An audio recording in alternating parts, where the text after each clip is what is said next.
Olá, internautas! Novamente o programa Política em Pauta, que traz como tema o combate, o contexto de luta no movimento negro do Amazonas, a qual hoje o nosso convidado é o militante, né, da causa negra, Lamartine Silva. Né?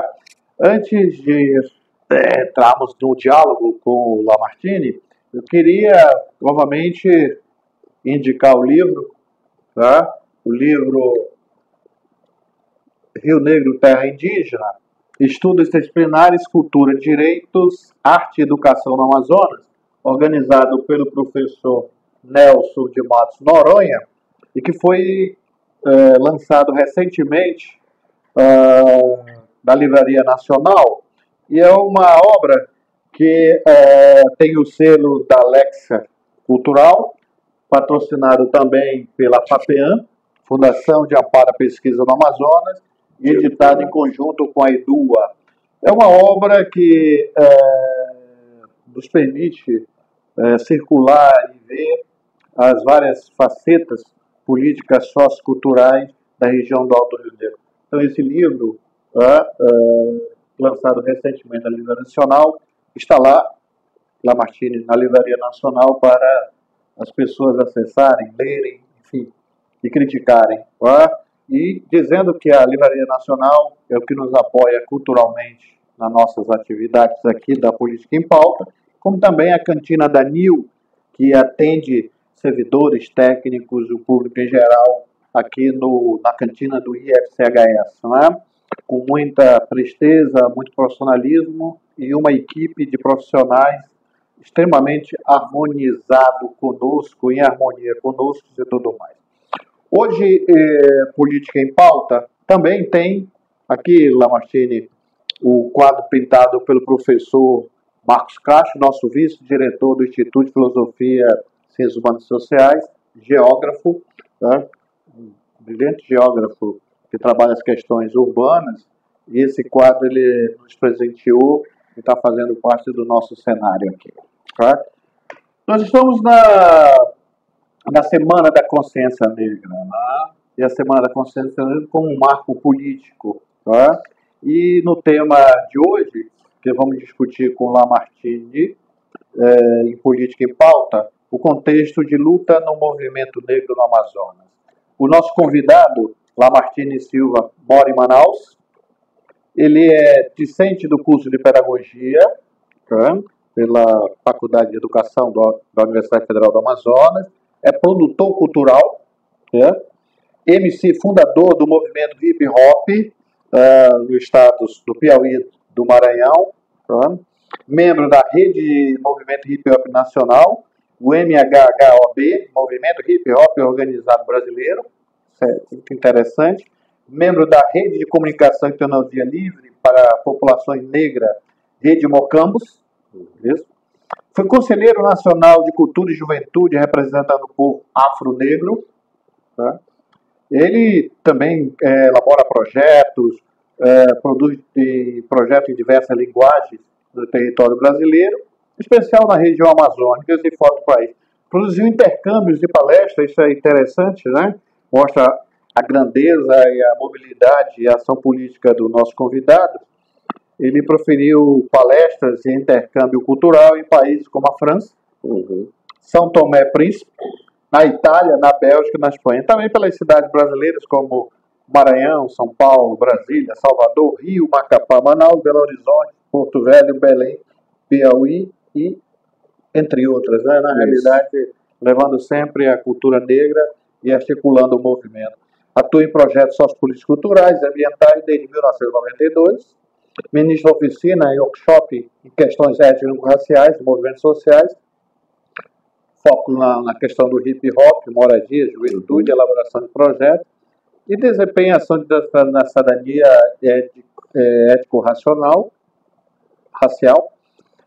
e também participou como jurado de vários festivais, né, culturais, e também participa como na Comissão de Heteroidentificação da Universidade Federal do Amazonas, é isso?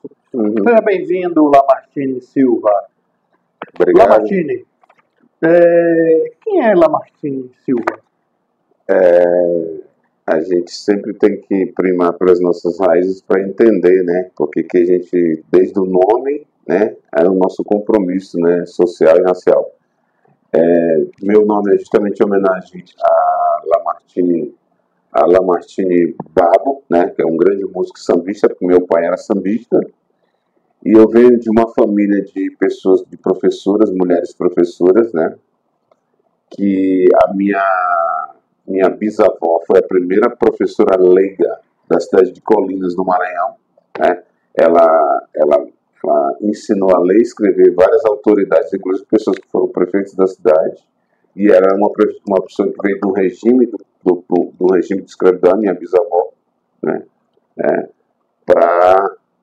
Daí é o fato das minhas, inclusive tem escolas em homenagem a ela, né? Ela sem direito à educação, vindo desse processo ainda da escravidão, conseguiu se alfabetizar e alfabetizou várias pessoas, que é a primeira professora negra de Colinas, da onde eu vim, né? Então, eu venho essa que é a minha raiz, né? Essa é a minha raiz, né? De uma cidade chamada Colinas, né? Onde tinha todo um processo de discriminação racial, mas que a gente conseguiu, através dessas professoras, Nonata, das Virgem, Estela, Virgínia e Maria José, que era minha mãe, né, fazer todo esse processo de valorização da educação para que a gente possa combater racismo. Depois disso a gente vem para São Luís, né, São Luís, que é a capital do Maranhão, e a gente se encontra, né, através do breakdance, né, a cultura hip hop que me fez, né, e a partir daí entrar na cultura do movimento hip hop, né? Depois da dança a gente funda o movimento hip hop, rap, break, grafite, DJ e conhecimento, e a gente chega, né, a se tornar fundador desse movimento hip hop nessa cidade, e a partir daí a gente entra no universo de leitura, no universo através do movimento hip hop, a gente entra, né, funda uma organização chamada Quilombo Urbano, uma perspectiva de uma organização de hip hop. Isso em São Luís do Maranhão, né? Que tenha uma militância racial. Então, basicamente, a minha história até chegar onde a gente chega é essa história aí. Uma pessoa que vem dessa raiz familiar, que descobre o movimento hip hop, que a partir do movimento hip hop, a primeira leitura foi o livro do Malcolm X, se descobre enquanto negro, e a partir daí a gente vai fazendo essas várias ações, como você já citou no começo. A literatura também tem uma influência em você, né? Você citou agora Malcolm X, né? Eu me lembro de uma reportagem, entrevista do zagueiro Roque Júnior. Também ele cita que ele foi incentivado pela sua mãe, que era professora, a ler essa obra. E o que essa obra traz para você e como você lê essa obra hoje? Essa obra do Malcolm X? Isso. Então, essa obra, ela me fez pensar o seguinte, no começo porque na verdade, olha só, as coisas básicas, às vezes a gente até que eu não sou contra a academia jamais, tanto é que a gente sempre estimula as pessoas a chegarem, mas uma música do Racionais que fala do Malcolm X empurra para a leitura. No começo, a nossa interpretação não foi uma interpretação que seria adequada, porque Malcolm X vive num universo, né, de um homem muçulmano, né, e no universo de um homem que mora nos Estados Unidos, que a gente chegou num período, só para você ter uma ideia, que a gente queria que as pessoas brancas não estivessem dentro do movimento hip hop. A gente chega no amadurecimento de pegar aquelas boas experiências da leitura de Malcolm X, do livro de Martin Luther King, do livro, por exemplo, de Steve Biko, e adequar a nossa realidade, porque algumas coisas são aplicáveis à nossa realidade. O que não era legal é que no começo da leitura a gente queria utilizar, vou dar um exemplo, por exemplo, quando a gente leu Black Panthers e quando assistiu o filme, a gente queria fazer o mesmo procedimento de vigilância da polícia no Brasil, mas na verdade não era aplicável. Por quê? Porque lá ficando a 7 metros de um policial, você poderia portar uma arma, mas no Brasil essa lei não existe. Não existe. Então, a gente teve que adequar isso, que foi extremamente prazeroso e edificou muito a nossa realidade, pegar essas literaturas e adequar. Porque a gente sempre fala o seguinte, eu falo sempre isso, a gente não tem que ser fã de ninguém, a gente tem que ser fonte de algumas ideias e pegar essas ideias e aplicar na nossa realidade para que a gente possa mudar ela no combate ao racismo. E você, da sua trajetória de formação e da trajetória do movimento negro, você tem uma aderência muito forte do hip hop, né? Isso. O hip hop, como você, e sendo pedagogo, qual é a pedagogia do hip hop para os pretos? A pedagogia do movimento hip hop para os pretos eu acredito, um exemplo prático para mim, por exemplo. Eu escuto uma música, até então eu me achava moreno, até mais ou menos 20, 22 anos. Eu escuto uma música que diz: precisamos de um líder de crédito popular como Malcolm X e Martin Luther King em outros tempos foi na América. Essa música, com essa letra, exerce um papel pedagógico de me apresentar um livro, que até então a relação com leitura, porque existem duas relações com leitura: a leitura para tirar nota e a leitura para você, né, para você exercer. No caso eu tinha uma leitura para tirar notas boas, e essa leitura não foi uma leitura obrigatória do Malcolm X, foi uma necessidade que uma música, que o rap me ensinou. Então, assim, a pedagogia, por exemplo, através da cultura, por exemplo, através do grafite, o movimento hip hop, ele ensina, né? Ensina ou desperta, a melhor palavra é desperta, né? A necessidade, por exemplo, de algumas pessoas sair de uma situação de vulnerabilidade, seja do crime, seja de situações de penal, para se tornar um grafiteiro, ou para se tornar um MC de batalha, ou para se tornar um dançarino de break. E eu acho que isso é a principal pedagogia que o hip hop exerceu nas nossas vidas. Quase todos nós temos uma história de vulnerabilidade, seja de pobreza, seja de problema com violência, seja de problema de abandono, e faz com que essas pessoas que vieram desses espaços, que até inclusive não gostavam da escola nem da academia, a partir do movimento hip hop, eles chegam na academia, se tornam doutores, eles voltam para as escolas a partir desse exercício pedagógico que o rap, o break, o grafite DJ fizeram com todos nós. Certo. E ele, de alguma forma, também agrega uma coletividade, né? Isso. Cria uma identidade coletividade. Lamartine, eu gostaria que você fizesse uma avaliação da trajetória do movimento negro no Brasil. Tá? Como que você avalia o movimento negro no Brasil? Conta um pouco da história desse movimento. Eu até digo que o movimento negro brasileiro, não vou fazer das minhas vivências, porque eu não sou um dos primeiros, né? Mas o movimento negro brasileiro, né? Uma das principais organizações em referência na minha vida, que nasce em 1978, que é o Movimento Negro Unificado, né? A partir daí, né, que foi aquela célebre manifesto na porta do Teatro Municipal, né? E outras ações que vieram, mas a gente vê, por exemplo, o movimento negro, a partir dessas organizações importantes, que são várias, mas eu vou citar aqui Movimento Negro Unificado, Fala Preta, Fala Preta, Guilé 10, da Sueli Carneiro, né? Deixa eu ver o que mais. Tem aqui na região norte, né? Tem o FOPAAN, mas antes disso tem uma outra organização que o nome Alma Negra. Alma Negra, aqui no Amazonas, no Maranhão, Centro de Cultura Negra, no Pará, SEDEMPA, puxando para cá. Essas organizações, elas foram as primeiras, né, gerações de movimento negro, mas antes disso também a gente tem que lembrar que antes dessas organizações negras urbanas, nós tivemos, por exemplo, essas resistências dos quilombos, né? O movimento quilombola é super importante.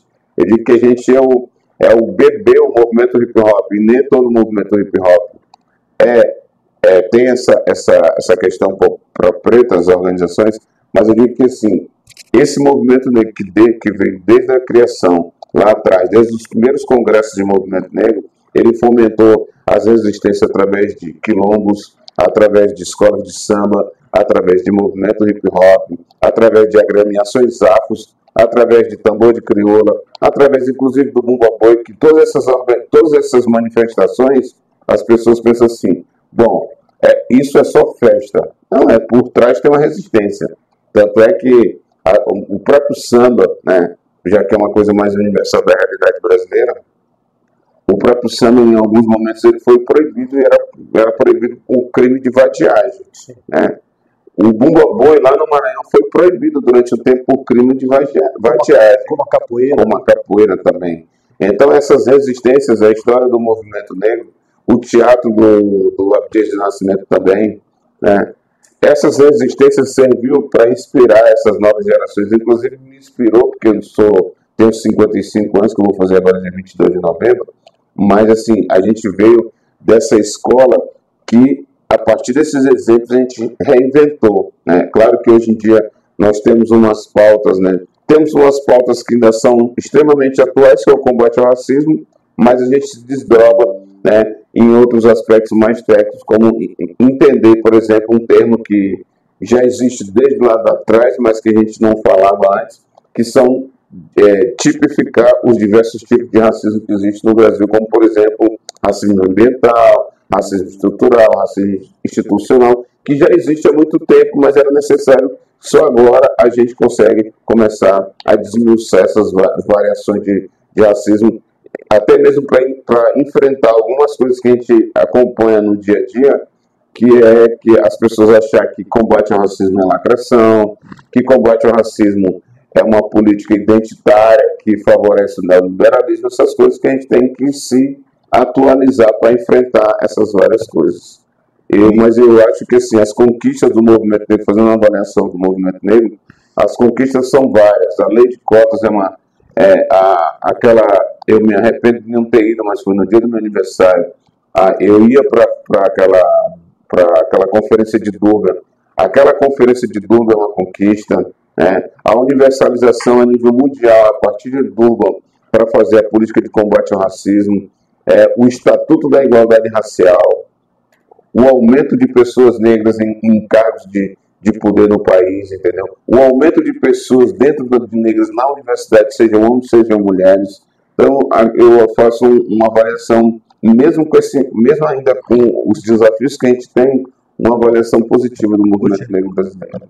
Você, no início, você abordou e tratou, principalmente, e situou vários movimentos, tá? Então, quer dizer, os pretos e os negros em movimento, seja na arte, na cultura, na literatura, na política e tudo mais. Pergunto, esses vários movimentos, eles se reúnem em torno, o que os torna unificados? Acho que nós temos aí... Quais são as pautas comuns que unem? Acho que a pauta principal, independente da forma como a gente faz, é o combate ao racismo. E nós temos nossas diferenças. Por exemplo, o negro não pensa igual, por exemplo, ao movimento negro unificado, né? Existem as diferenças, mas a pauta em comum é o combate, essa coalizão, eu posso falar coalizão negra, que mesmo com as diferenças a gente consegue se unir para conseguir. Eu acho que pauta comum, a necessidade de ocupar os três poderes, né? Os três poderes constituídos, legislativo, judiciário e executivo. O aumento de pessoas negras nesses espaços é a pauta comum. A valorização do negro no mercado do trabalho é pauta comum. O combate ao racismo estrutural é pauta comum. Tem várias pautas. O combate ao machismo, né, com relação às mulheres negras, né? É mais exercido pelos movimentos que são de mulheres negras, com certeza, mas a pauta comum nossa são essa emancipação da população negra nesses espaços e o combate principalmente ao racismo estrutural. No início da sua fala, você ressaltou e destacou o papel que as mulheres negras teve na sua vida, sua tia, sua mãe, tá? E também na comunidade, né? Esse projeto, tá? Entendendo as estruturas e trabalhando de uma forma bastante coesa, com bastante paciência e bastante parcimônia, tá? Como que você vê a participação das mulheres pretas no âmbito do movimento unificado? Do movimento negro? Movimento negro.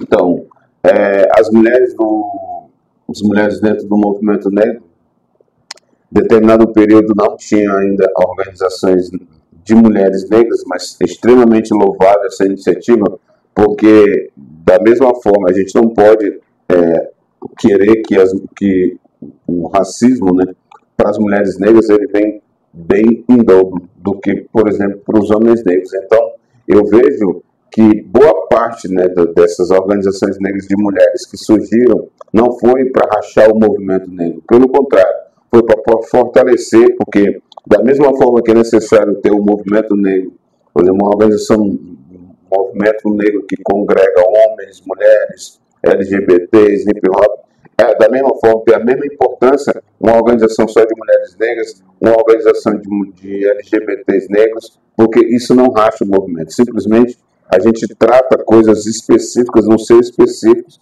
e fortalece o geral, que é o combate ao racismo. E eu acho extremamente importante, até porque nessa sociedade que a gente vive, né, até o último dados do IBGE, diz que a maior parte, né, das casas são administradas por mulheres. E essas casas, né, principalmente nas periferias, nas favelas, que são casas de preto, hoje em dia são administradas por pessoas, por mulheres negras, seja no campo do trabalho, lá fora, seja no campo dentro da casa. Então isso fortalece muito e é necessário que essa valorização, que as próprias mulheres foram atrás, a gente não deu nada para nenhuma mulher nesse campo, elas buscaram a organização. Por exemplo, ali a gente vê a Sueli Carneiro, a gente vê a gente vê a Benedita, que era do Fala Preta, né? E vê a Benedita da Silva também, vê outras pessoas que são, lá atrás a Lélia Gonzalez também, que é importante, e essas pessoas entenderam o seguinte: bom, a gente vai conseguir combater o racismo, a gente combatendo o racismo aqui com a organização de mulheres, nós não estamos rachando o movimento, nós estamos criando resolvendo um problema específico, até porque se a gente for ver, o racismo do homem hétero negro, né, que ele sofre nessa sociedade, não é o mesmo que uma mulher negra sofre, por isso que tem que ter tratamento diferenciado, mas isso não significa que isso é rachar o movimento negro. Na tua exposição inicial, você falou de um marco na sua vida, a partir de um certo momento, se eu estiver errado, me corrija, por favor, quando você disse: eu me vi preto. Tá? E qual a leitura que você faz da juventude hoje?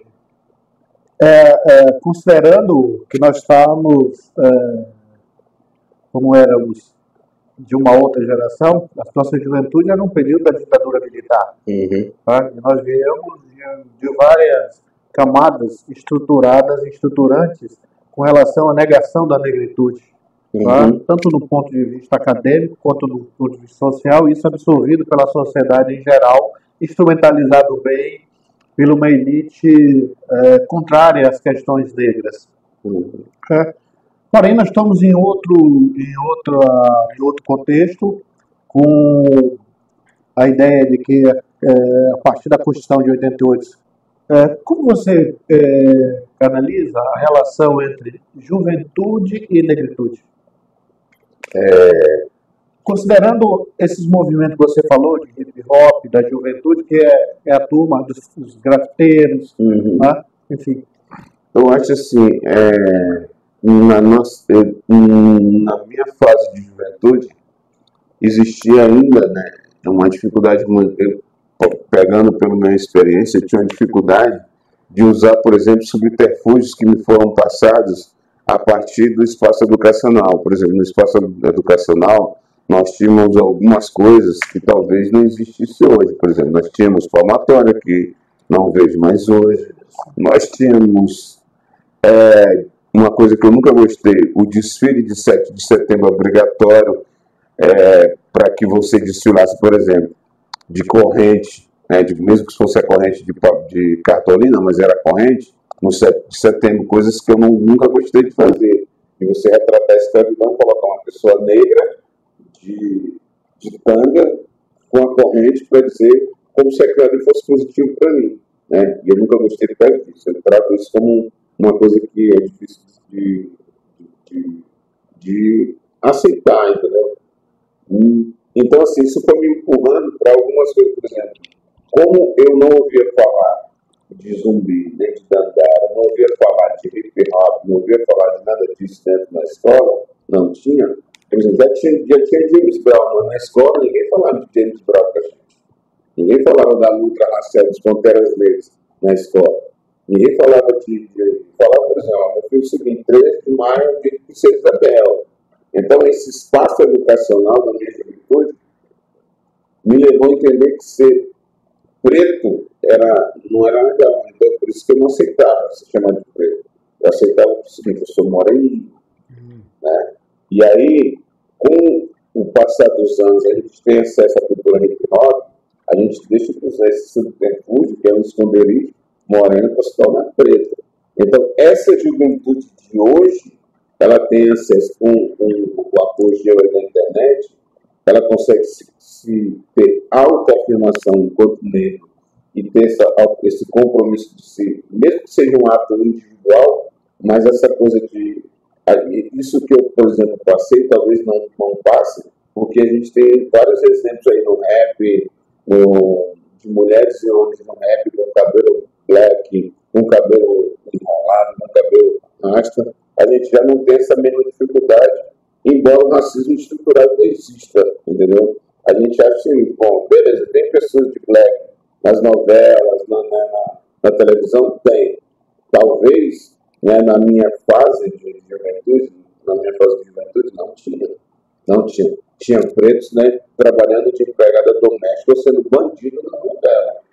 Mas deu uma avançada, fruto de quê? De conquistas do movimento negro para que essa juventude não possa passar por isso. Por exemplo, você vê jovens de 15 no Brasil inteiro, embora parte do movimento hip hop não tenha esse compromisso de falante negro, mas você vê, por exemplo, adolescentes escutando um rapper chamado Djonga, que ele fala assim, fogo do racista, mas de uma forma literal. Aí o menino já se considera, né, já tem uma facilidade de se considerar como negro, né?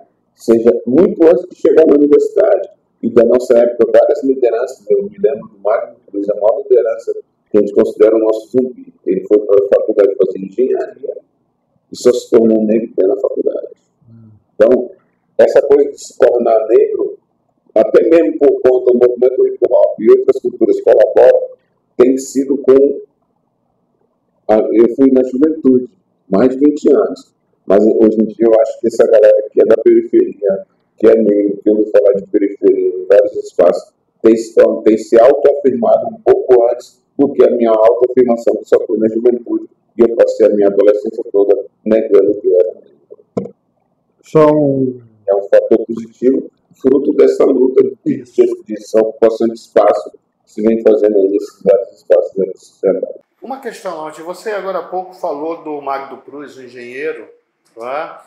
E um preto dentro de um ambiente universitário, elitista, é uma conquista, né?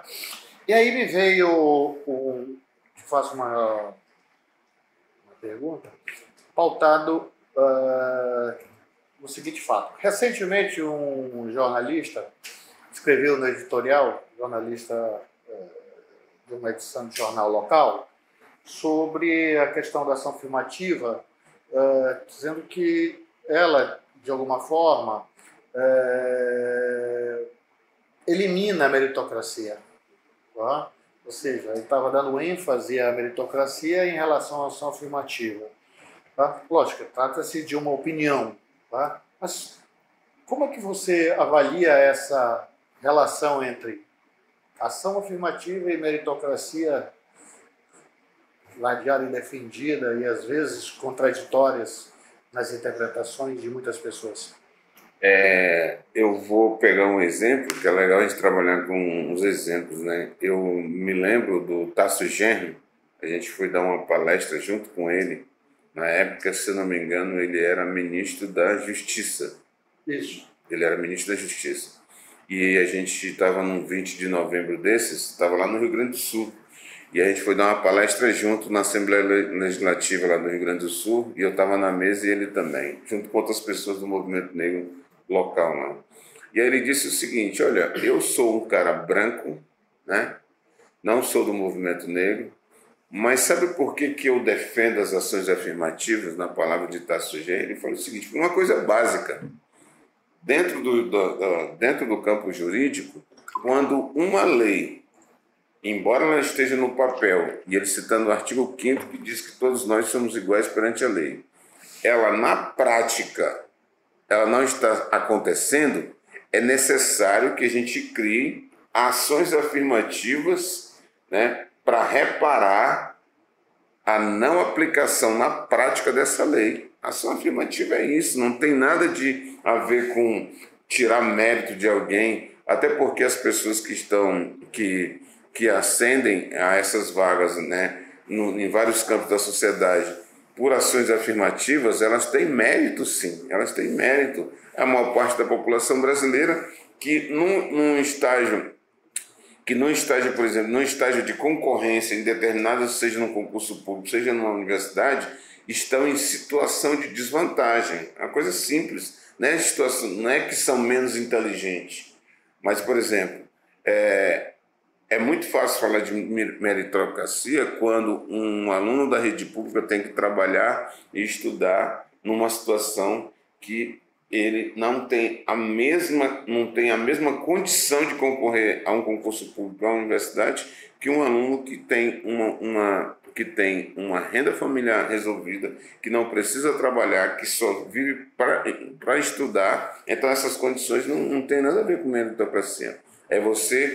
As ações afirmativas servem justamente para isso que o Tasso Genro fala, para que se aplique a que todos nós seremos iguais perante a lei. Então a gente tem que ser em condições iguais, né? Tanto quando a gente vai disputar uma vaga na universidade no emprego público, quando essas condições não são iguais, nessa concorrência não é igual, a gente tem que criar, né, para que se aplique o artigo 5º, que são justamente essas ações afirmativas.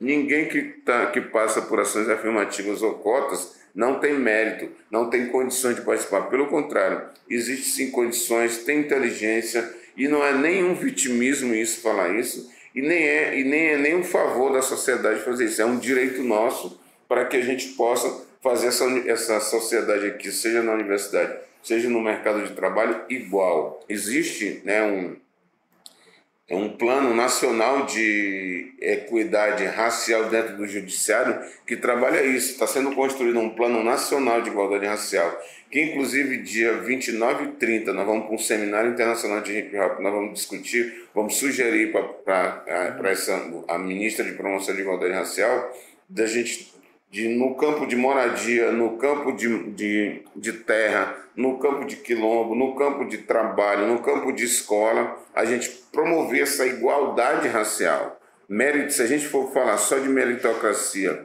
né? Ah, não, fulano está lá por mérito, mas vamos avaliar que mérito foi esse, entendeu? Que mérito foi esse? Então, assim, a gente você lembra muito bem, professor, aqui no seu tempo de universidade, que essa faculdade ficou mais diversa depois que a gente começou a exercer dentro dessa faculdade um princípio básico. A universidade, o nome é isso. Isso aqui tem que ser diverso. Não pode ser só para brancos, não pode ser só para ricos, né? Ela tem que ser para indígenas, para negros. E isso não tem nenhum problema e não diminuiu a qualidade de ensino da Universidade Federal. É isso. Realmente. A lei não veio para dar privilégio, mas sim para corrigir as distorções estruturais ao mesmo tempo, e que faz lembrar que gerações de pretos foram impedidos de acessar escolas, tá? Criaram esse país e foram jogados ao léu quando o país entendeu que eles não serviriam mais. Né? Eu me lembro em 2015 entrei aqui, né? Já era para ter saído, tomara que não me jubile. Né? Eu me lembro que em 2015 eu assisti o vídeo institucional da universidade. Uma coisa que me chamou muita atenção, falou da contribuição do povo indígena, da contribuição do povo da bela época e tal. E esse vídeo institucional, em momento nenhum, não cita nem o quilombo ali da Praça 14. Eu faço sempre essa observação, porque eu disse, olha, a gente tem que ver, quando for passar o vídeo institucional do Alfon, ele tem que ser refeito. Existe uma Amazônia Negra, existe uma contribuição da população negra nessa comunidade nesse estado chamado Amazonas. Existe uma luta lá em Barreirinha, existe quilombo em Novo Airão, existe quilombo em Itacoatiara, então existe uma contribuição. A própria história do Bumba Boi na Praça 14 tem uma contribuição negra, né? Então, assim, eu fiquei assim, pô, não entendi esse vídeo institucional. Eu até fiz essa observação, né, para que seja refeita isso, porque, por exemplo, quando se fala que Eduardo Ribeiro é negro, as pessoas falam, você está ficando maluco. Mas, por exemplo, o livro da professora Patrícia, né, que fala dessa coisa de tornar o negro invisível, é extremamente salutar para que seja, né, discutido dentro dessa universidade aqui. E nesse sentido, e nessa pegada, Lamartine, te pergunto, os programas de ação formativa, eles estão consolidados? Estão, os vários programas de ação afirmativa não estão, é um processo contínuo de luta, né? Por exemplo, eu vou citar especificamente o que vem acontecendo, que está saindo muito a nível de... tem sido muito motivo de embate, inclusive judicial, que são as comissões de heteroidentificação, os resultados, e essa coisa do concurso público, né, ter vaga para cotas. Esse processo ele tem sido bombardeado, né, justamente porque essa sociedade, né, esse racismo estrutural dessa sociedade não está preparado para que pessoas, né, para que pessoas negras sejam médicos, advogados, para que pessoas tenham um cargo, por exemplo, no tribunal. Eu participei de algumas bancas do judiciário pela Fundação Carlos Chagas, né, lá no começo do ano, participei de algumas bancas, em maio mais ou menos, e eu vi o quanto que é importante, por exemplo, uma banca de heteroidentificação. Ainda não estão consolidadas porque esses vários, ainda acontecem alguns erros, acontecem, mas esse bombardeio que está tendo, por exemplo, as comissões de heteroidentificação é justamente para que se revogue, né, essa ação afirmativa, seja na universidade, seja no mercado de trabalho, que é necessário que esse mercado de trabalho seja diverso, né? Por exemplo, quando a gente, hoje em dia, eles recorrem até a dermatologista, né, para dizer que, para revogar, para dizer que determinada pessoa, né, não deveria ser reprovada. Porque, na verdade, a comissão de heteroidentificação, é bom que se diga, não é um recenseador. Uma pessoa que faz heteroidentificação, ela analisa, né, do ponto de vista social, ela olha para você e diz o seguinte: olha, essa pessoa aqui é passível de sofrer socialmente um racismo? Essa que é a avaliação, não é um recenseador que você fala o seguinte: eu sou negro e pronto, não é isso, entendeu? Então, é que fique claro que essa política é justamente para que a gente possa tornar um pouco mais igual o mercado de trabalho, esses espaços de poder que estão aí dentro da sociedade. Elas ainda não estão consolidadas, estão em processo contínuo de ataque, mas elas existem e são importantes na sociedade. Já indo para os finalmente do nosso programa, Política em Pauta, Lamartine, qual é a mensagem que o dia 20 de novembro dá para a sociedade em geral, para o Brasil? Qual é a mensagem? A mensagem é que a gente sempre fala que 13 de maio, né, é dia de negro, né? Que a Semana da Consciência Negra, né, 21 de março, que é o Dia Mundial de Combate ao Racismo também, é todo dia. 13 de maio não é dia de negro. É que a questão racial, o 20 de novembro, a gente tem que discutir diariamente, nos 365 dias do ano. O racismo estrutural, cada dia que passa, ele se reinventa, e a gente tem que se reinventar para lutar contra ele, né? Essa luta é constante, né? A gente já teve várias conquistas, mas essas datas não são para a gente simplesmente fazer uma comemoração. Claro que comemorar é super bom, comemorar é coisa de preto, mas é necessário que a gente não baixe a guarda e continue lutando para que tenha mais pessoas na universidade, mais pessoas no mercado de trabalho, menos pessoas encarceradas pretas, né? O Observatório de Segurança saiu com uma pesquisa olhando rapidinho aqui no celular, uma pesquisa recente que ainda precisa fazer muita coisa para a gente combater o racismo. Só para vocês terem ideia, vamos pegar o Amazonas, por exemplo. Peguei ainda agora, dando uma olhadinha antes de vir para cá. O Amazonas, pelo observatório. A nossa cor ainda é o alvo, né? Só para vocês terem ideia, no Amazonas, pelo dados do observatório, pessoas assassinadas pelo aparelho do Estado, no caso a polícia, 2 pessoas brancas, indígenas nenhuma, né? Não identificada 32, porque às vezes eles não identificam, essa não identificação é ruim, isso no Amazonas. Negras, 25. Se a gente for para a Bahia, né, isso, números de mortes decorrentes de intervenção de agente do Estado por raça ou cor no ano de 2023, nós estamos falando. Vamos lá para a Bahia, um dos estados mais negros do país. Bahia. Vamos lá. Bahia. 71 pessoas brancas assassinadas pela polícia. Indígenas, 3. Amarela, 1. Não identificada, 306. Preta, 241. Parda, 1.080, negra 1.321. Isso é que, por isso que a gente não tem que baixar a guarda, porque a gente ainda é a maioria encarcerada. Essa última tem uma outra coisa importante que a gente não tem que baixar a guarda. A gente falou, saiu no site do TSE,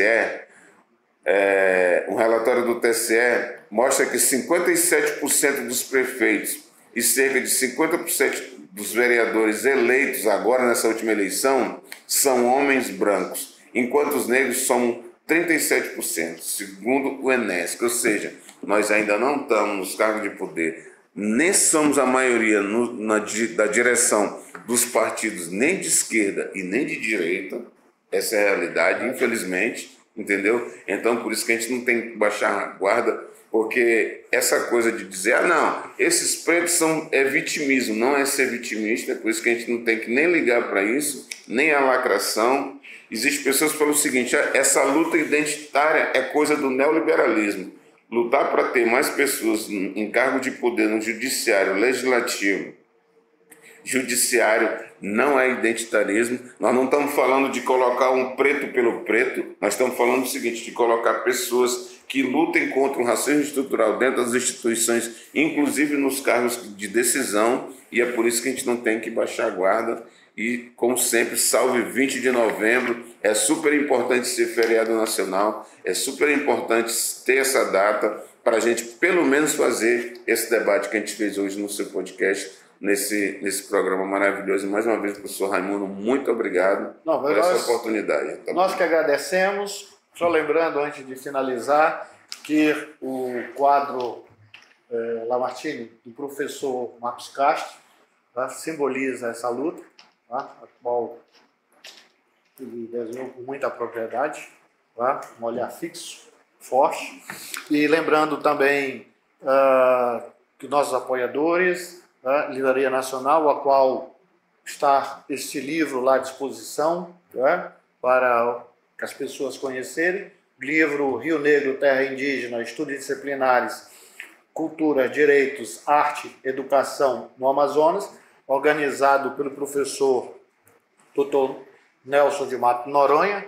Né? Então esse livro também está lá na Nacional. Nacional colabora conosco enquanto apoio cultural, como também a cantina da Nilza, que daqui a pouco nós vamos lá almoçar, sinta-se convidado, e você vai ver como a equipe que trabalha lá é extremamente profissional e amável para com os técnicos, com os professores, para os estudantes, para o público em geral e os nossos colaboradores de empresas terceirizadas que estão aqui conosco todo dia. Muito obrigado, Lamartine, e a gente espera encontrar em outro momento, em outra discussão, em outras temáticas, e esperamos que daqui a um ano a gente faça uma avaliação do que foi os nossos 365 dias de trajetória na luta pela questão preta e negra no Amazonas. Continue com esses programas, porque política e comunicação são super importantes, programas como esse, para a gente fazer esse debate. Valeu. Nosso agradecimento ao nosso produtor Jairo Ferraz e à nossa instituição Universidade Federal do Amazonas. Muito obrigado.